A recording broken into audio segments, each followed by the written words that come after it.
जोरदार तालियों के साथ माननीय मुख्य अतिथि महोदय का अभिनंदन करेंगे।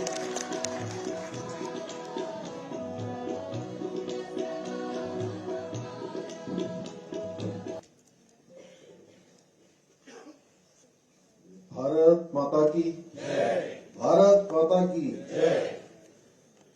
गंधधारा विचारों का विरुद्ध प्रभाव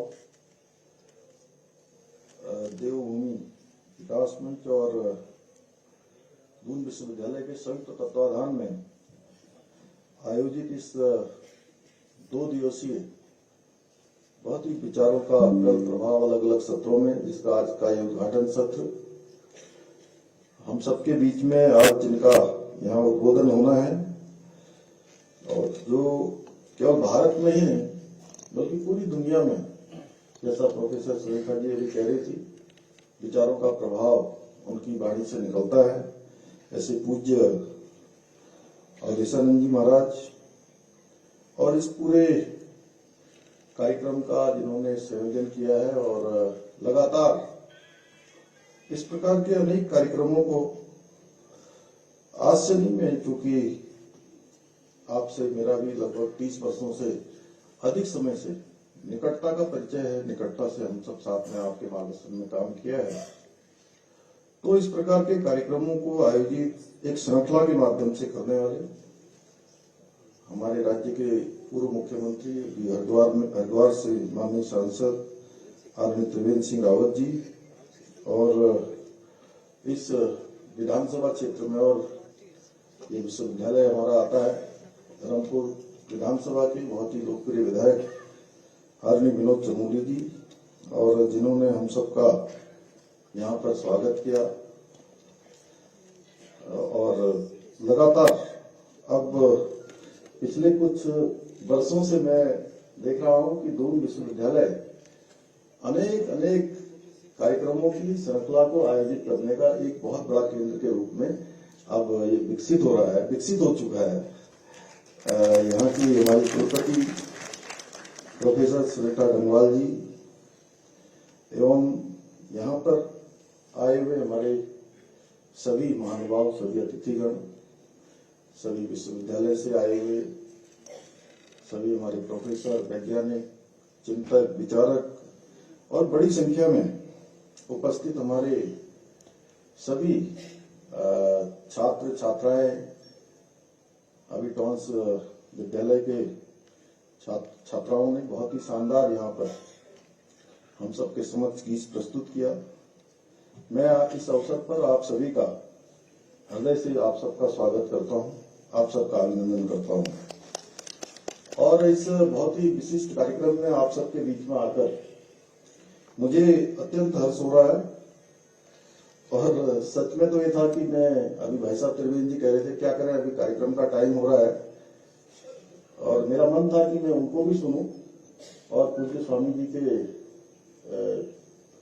जो विचार हम सबको हमेशा ही प्रेरणा देते हैं उनको सुनता, लेकिन इस बीच एक अन्य कार्यक्रम आ जाने के कारण से, क्योंकि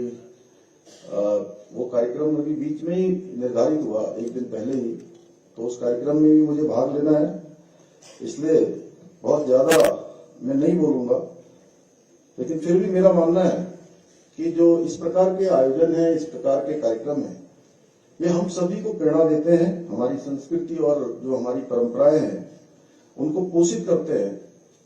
और समाज में एक बहुत ही सकारात्मक परिवर्तन लाने के वाहक बनते हैं। और इसके अतिरिक्त भी अभी अन्य कार्यक्रम भी, जब आदरणीय त्रिवेंद्र जी भाई साहब मुझे मिले थे, तो उस पर हमारी चर्चा इस कार्यक्रम के साथ साथ अन्य कार्यक्रमों पर भी हुई थी कि अन्य कार्यक्रम भी इस प्रकार के अभी आयोजित करेंगे, जो समाज के लिए, हमारे नौजवानों के लिए, युवाओं के लिए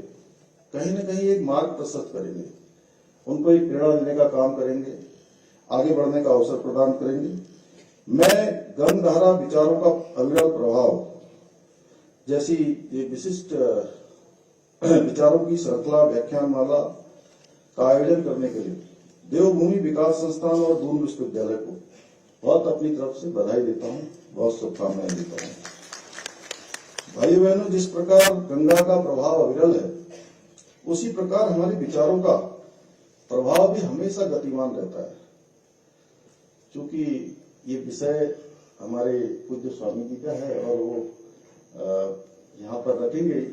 उनके मुख से निकले हुए हर शब्द हमारे लिए प्रेरणा का काम करते हैं। लेकिन फिर भी मैं इतना कहना चाहूंगा कि विचारों का ये प्रभाव ही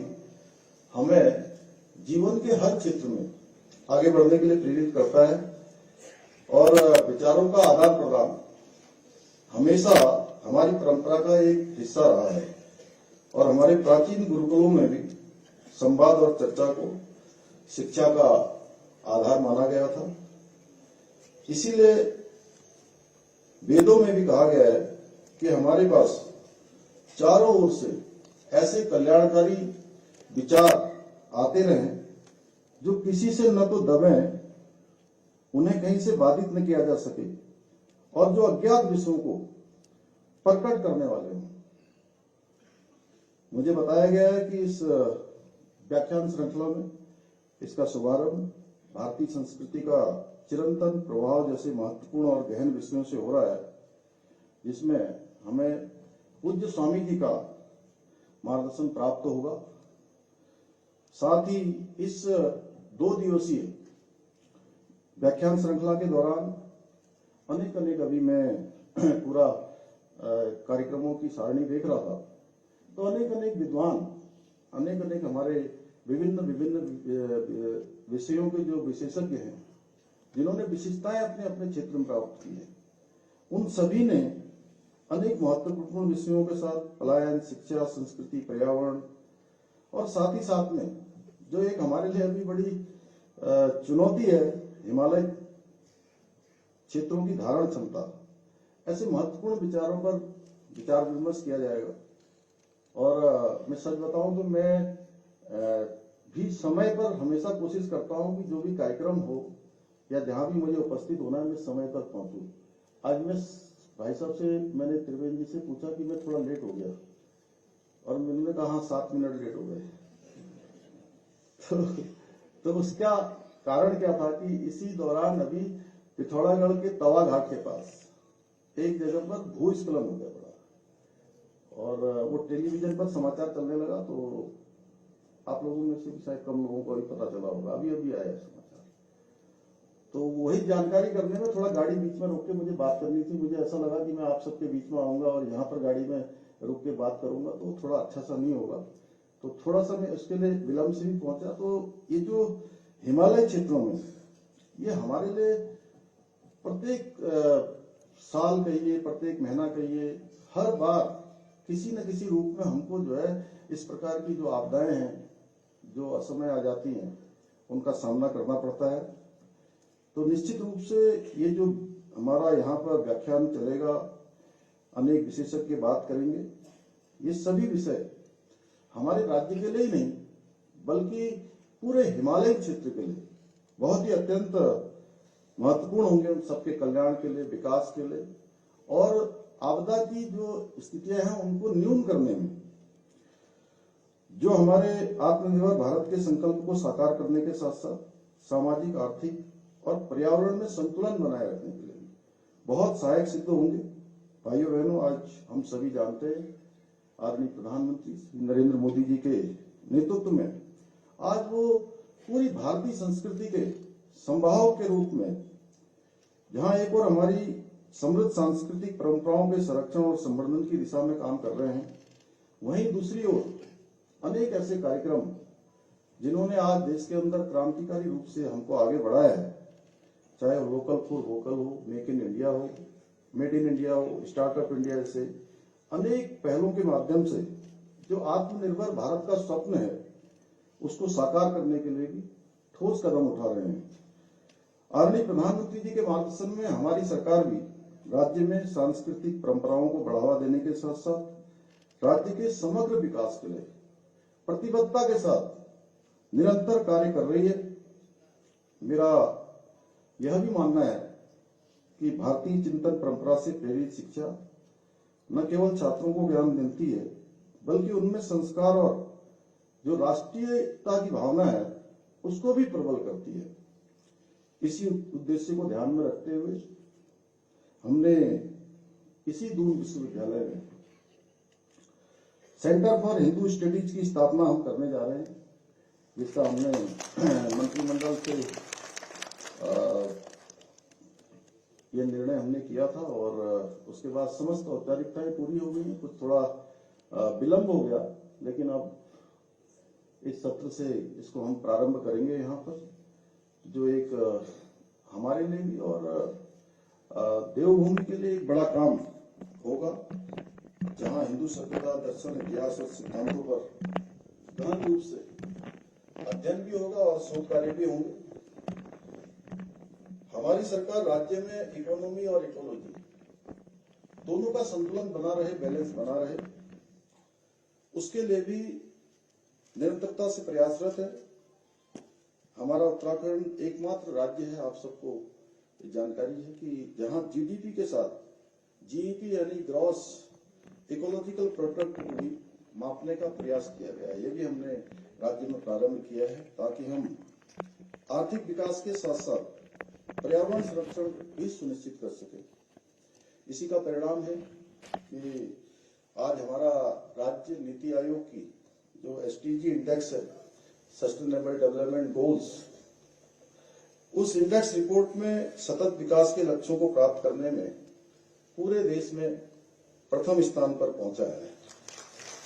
भाइयों बहनों, हम पहाड़ों से हो रहे पलायन को रोकने तथा स्थानीय अर्थव्यवस्था, पर्यटन को बढ़ावा देने के लिए अनेक महत्वपूर्ण योजनाओं पर कार्य कर रहे हैं। एक जनपद दो उत्पाद योजना के माध्यम से हमारी स्थानीय आजीविका के अवसरों को बढ़ावा दिया जाने का भी लगातार प्रयास किया जा रहा है। अभी पिछले वर्ष देहरादून में ही हमने जो निवेशकों का सम्मेलन किया था, इन्वेस्टमेंट मीट, और आदरणीय प्रधानमंत्री जी के हाथों हमने हाउस ऑफ हिमालय ऐसा अपना ब्रांड शुरू किया था, उसको शुरू किया था, और इस ब्रांड से हमारे स्थानीय जो उत्पाद हैं उनको व्यापक पहचान मिल रही है और पूरी देश के अंदर, दुनिया के अंदर लगातार हमारे महिला स्वयं सहायता समूह के द्वारा, अन्य उत्पादकों के द्वारा बनाए जाने वाले अनेक प्रकार के उत्पादों की मांग निरंतरता से बढ़ रही है। इसके अलावा state millet mission, farm machinery bank, apple mission, और पिछले वर्ष हमने बहुत सारी नई नीतियां भी हम प्रचलन में लाए हैं, चाहे पर्यटन नीति हो, फिल्म नीति हो, होम स्टे मॉडल हो, बेड इन उत्तराखंड जैसी योजनाओं के माध्यम से हम अपनी स्थानीय अर्थव्यवस्था को मजबूती प्रदान करने का कार्य भी कर रहे हैं। इन योजनाओं ने न केवल रोजगार के अवसर बढ़ाए हैं, बल्कि पर्यटन और कृषि के क्षेत्र में भी नई संभावनाओं के द्वार खोले हैं। इतना ही नहीं, हम राज्य में कई ऐतिहासिक निर्णय भी हमने लिए हैं। हमने देश में पूरे राज्य को एक गौरव प्राप्त हो गया। अभी पूज्य स्वामी जी मुझे पूछ रहे थे कि आपने जो समान नागरिक संहिता, और हमारी संयोग से सुरेखा जी भी, जो देश की आजादी के बाद हमको ये गौरव प्राप्त हो गया कि हम पूरे देश के अंदर समान नागरिक संहिता का कानून लागू करने वाले पहले राज्य के रूप में बनने जा रहे हैं। उसकी आप ड्राफ्ट बनाने वाली कमेटी की मेंबर रही। मैं कमेटी के लोगों का भी बहुत अभिनंदन करता हूं कि बड़ा प्रयास पूरी कमेटी ने किया। शत्रुघ्न सिंह जी उसके अध्यक्ष थे, वो जस्टिस रंजना प्रकाश देसाई जी अध्यक्ष थी, संतोष शत्रुघ्न सिंह जी और सुरेखा जी, नमो जी और हमारे अन्य लोग, उनके सहयोगी गणों ने बहुत प्रयास करके वो ड्राफ्ट बनाया। तो वो भी हमको जो है जनवरी 2025 से पूरी तरह से हम उसको लागू कर देंगे। हाँ, यह है कि कई बार अवसरों पर मुझे इस दौरान बार बार पूछा गया कि उसमें विलंब क्यों हो रहा है, तो हम बहुत सारे उसमें प्रावधान कर रहे हैं, बहुत सारा सरलीकरण कर रहे हैं, और ऐप भी बनाया है। उसका एप्लीकेशन अलग अलग तरीके से बने हैं, जिसमें बहुत सारे कामों के लिए हमको दफ्तरों के चक्कर लगाने पड़ते थे। अब दफ्तरों के चक्कर भी नहीं लगाने पड़ेंगे और घर बैठे ही सारी सुविधा सबको प्राप्त हो जाएगी। तो इसलिए इसमें कहीं कोई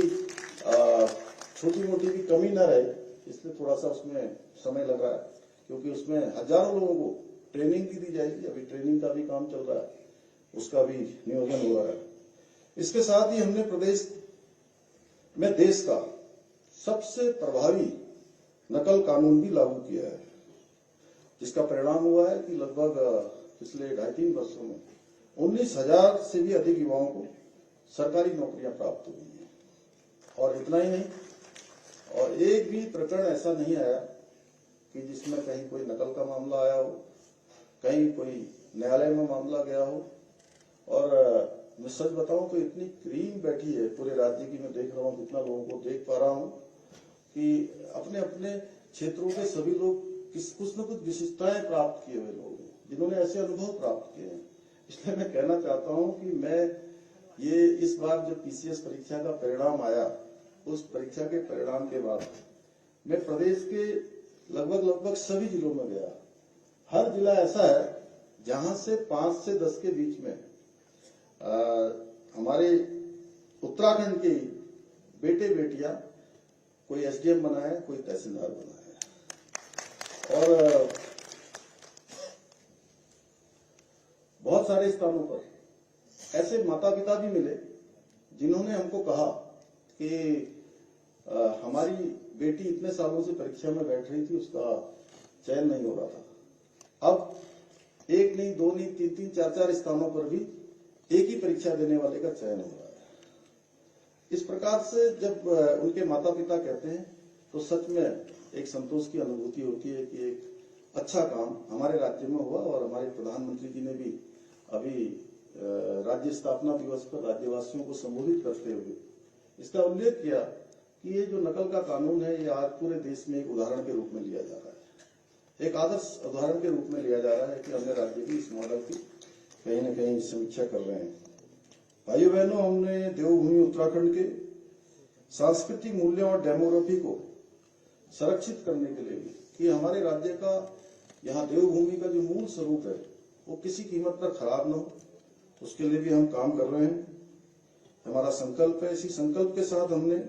लैंड जिहाद, लव जिहाद और हाल ही में कुछ घटनाएं थूक जिहाद की हुई थी, ऐसी घृणित मानसिकता के खिलाफ भी कड़ी कार्रवाई के साथ ही हमने प्रदेश में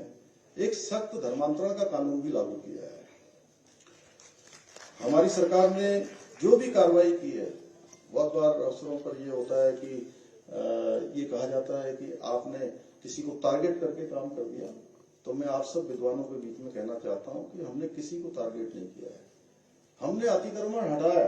मैंने हमेशा कहा कि देवभूमि उत्तराखंड के अंदर सब लोग एक दूसरे के साथ बहुत प्रेम प्यार से रहते हैं, आपस में सबके बहुत अच्छे संबंध हैं, लेकिन सरकारी जमीनों पर अतिक्रमण करना, ये किसी भी कीमत पर कोई भी कब्जा करना, कोई भी इसको अच्छा नहीं मानेगा। हमने उसी अतिक्रमण को हटाया है। ये किसी धर्म या समुदाय विशेष के खिलाफ नहीं है,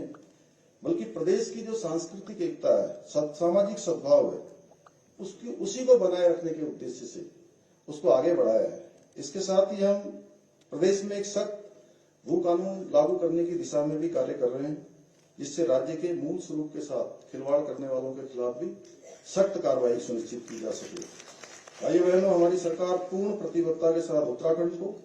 देश का अग्रणी राज्य बनाने के लिए विकल्प रहित संकल्प के मूल मंत्र के साथ निरंतरता से कार्य कर रही है। मुझे पूरा विश्वास है कि अच्छा होता कि स्वामी जी के विचारों को मैं भी सुनता, उनसे प्रेरणा लेता। फिर भी 2 दिवसीय जो व्याख्यान श्रृंखला है,